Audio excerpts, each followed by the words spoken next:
I tell you about my favorite moment in the film? What was that?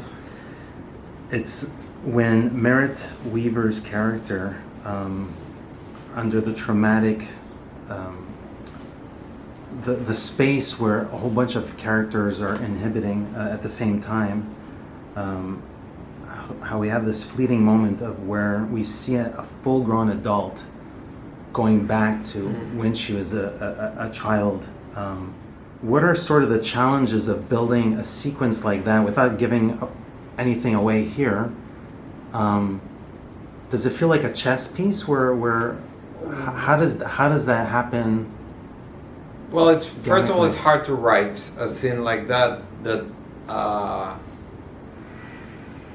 It's the climax of the film somehow, and it gives away the clues. It kind of makes it's where everything makes sense, right? Hopefully, and so it's hard to write that and make the dialogue feel natural. The scene begins like nothing and then escalates pretty much on a single take.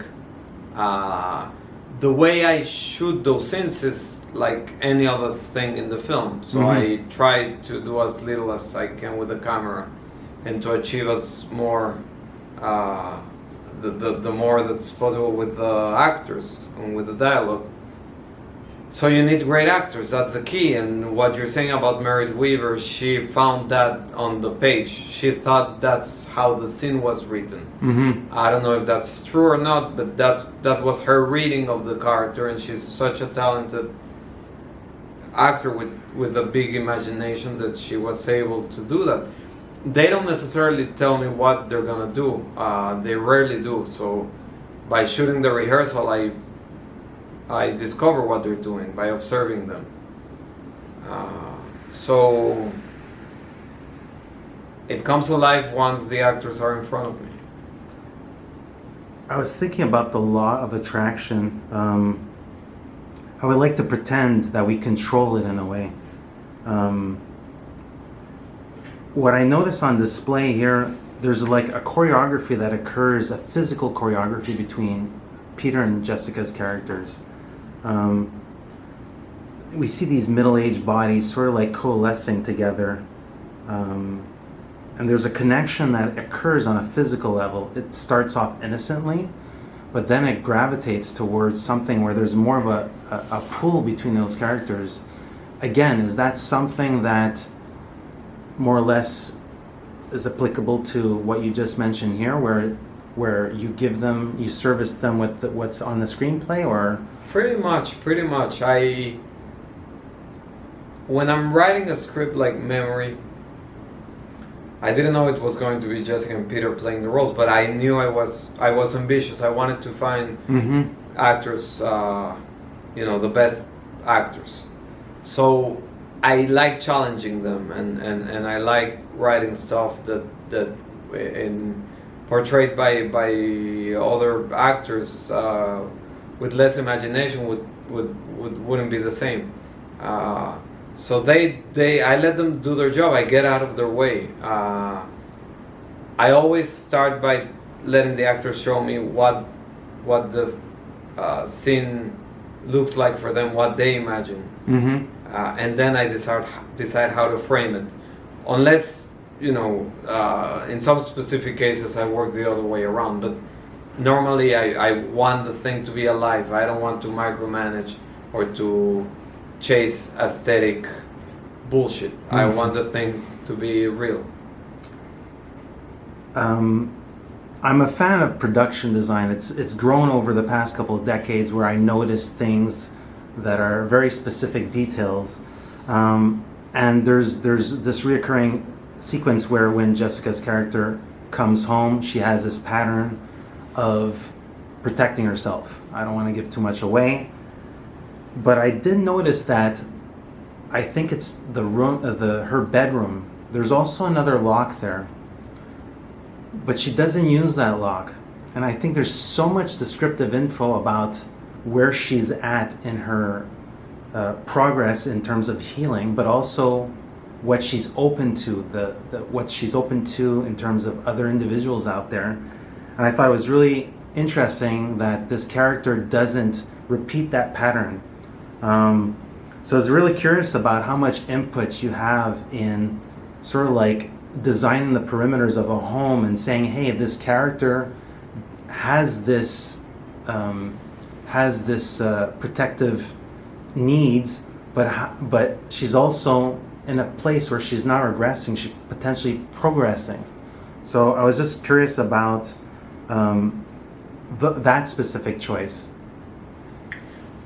We did wanted to make a point about, like you're saying, she's with her guard up and not able to fully depart from the traumas of her early life. Mm-hmm.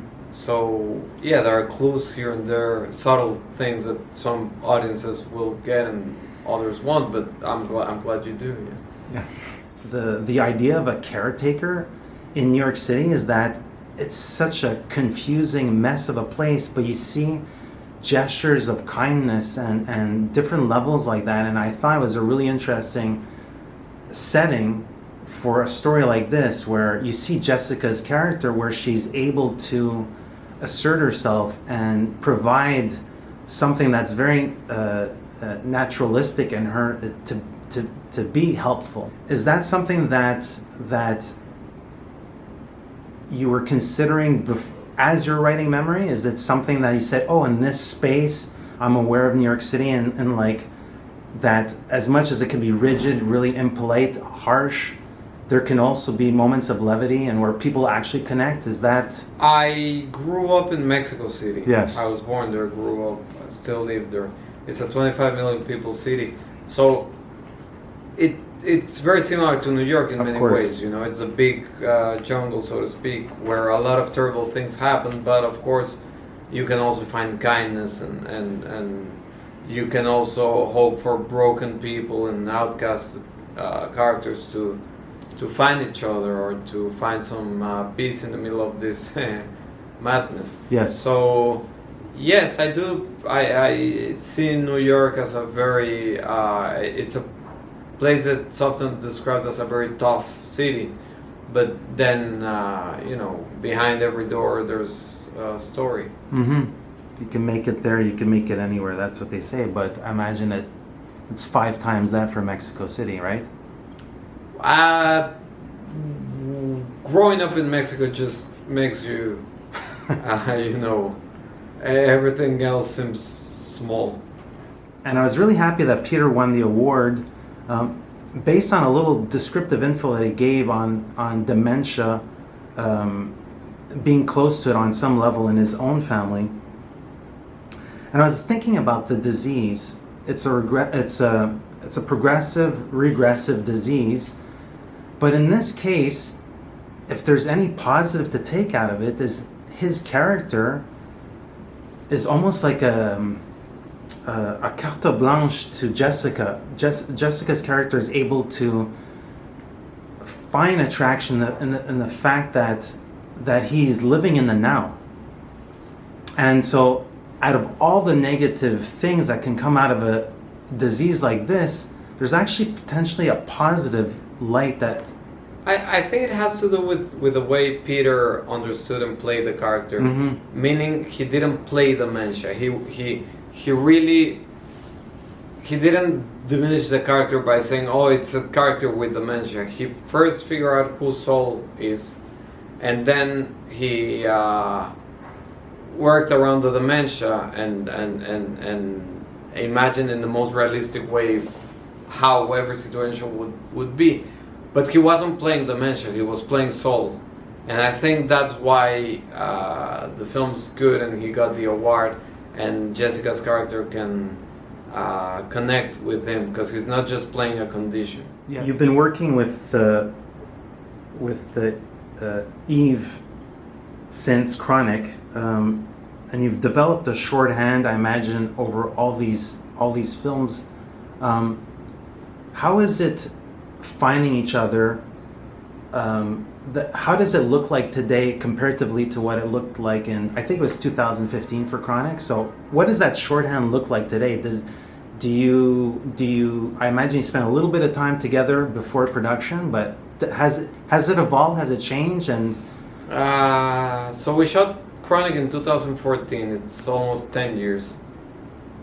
Yes, it has evolved because we made about 6 movies together, and especially because we shot New Order, and that was extremely challenging. That meant rethinking, being creative about how to make a film about the collapse of a country with a limited budget, still with 3,000 extras, with VFX, with a handheld camera because there's no other way to follow all that action, but still keeping like single, like following a character without cutting for 3 or 4 minutes. So I think that movie really was the ultimate test. Now we spend less time talking about what we're gonna shoot, and we try to move more by a gut feeling, or the reference is the work itself, what we do, or there's not even a reference anymore. So I'm trying to make a film a year, and so we know we're gonna see each other soon, and then we're grading and we're shooting again. So he's my closest collaborator. It's very important to figure things out with Yves every time. I remember seeing, I think it was a news clip or a YouTube clip about a woman that she had locked herself out of her brain. She had Alzheimer's, and she found a pathway to her former self through music. And it's a hell of a lot different of how that connective tissue is represented here. You use a wider shade of pale, I believe it's called, and it plays in a loop. However, the way Jessica's character accesses that information and how it's sort of like connected to her narrative with this potential partner, I thought that was a really, really interesting link that I was thinking about this actual fact that occurred. So I was just curious about that consensus choice to have that film, that musical reference, not only omnipresent but very using like different devices. I thought it was a really fascinating choice on your part. Well, thanks. I played it on how I imagine it would play in life. The characters holding on to the past and has an emotional connection. For dementia patients, the music or other emotional ways of establishing, a connection with people or the past are key. Go way longer than logic. So Wider Shade of Pale reconnects him with his dead wife, and there's a number of connections there. It's also a beautiful song, very evocative. The melody is very powerful. And I want to say almost that song, the way you present it is we hear it differently because you present it at different junctures, right? Like one instance it's the end and then it falls into a loop. When she has access to it, it really is a different section. I feel it's as if the song itself has almost like different highs and lows in a way. Maybe I'm overanalyzing. No, it's a very complex song. That's why I chose it too, and the lyrics don't fully make sense. So it's interesting to use it because it's never going to try to explain the movie. I hate when a filmmaker chooses a song that will explain what you just saw. Yes. I'll end with this question. Feel free to not even answer it, but I'm a huge fan, and I saw that you were on the West Coast very recently. That's not out there in the trades. This next film, perhaps there's a connective tissue, perhaps in format and size to other works that I imagine. So, and I get a sense that there might be non-actors in this one. So, how is it in your drawer of screenplays, like how do you choose what you want to work on next? Some filmmakers want to explore different genres. I never think on terms of genres. The most complicated thing, the most ambitious thing, I think, is to do something new, something that nobody has seen. Mm-hmm. It's super hard to do. Only the Mm-hmm. masters. You can't reinvent the wheel. But some do. Some do. The best filmmakers do it every now and then. Like David Lynch Mm-hmm. will. I'm not in that category, but I do my best when I do a film like New Order or Sundance, very specific. So the first question I ask myself is, have I seen this movie? And if the question is yes, that's been done time and again, I dismiss it, or I make a bigger effort into how to push it in a more original ground. No? I hear you. Having said that, so of course I want a body of work that's not the same thing time and again, but I don't plan my next movie in terms of I'm not strategic about it. I hear you. I just do what I have to do on a personal level.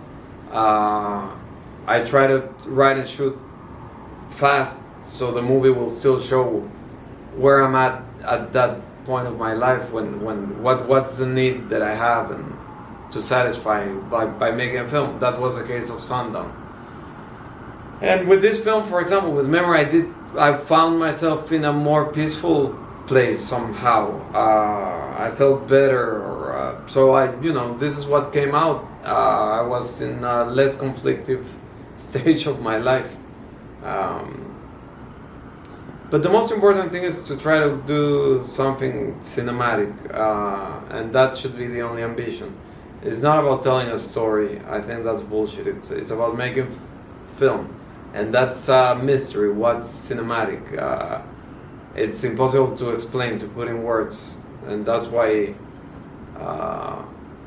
there's no formula to repeat that. If you're lucky, you get a grasp of that truthful cinematic thing every now and then. Yeah. So live in the moment and do it in a way so that you don't feel too far removed from something that you just shot, right? It's like you shoot it and then you bring it to a major film festival. That's important. Otherwise,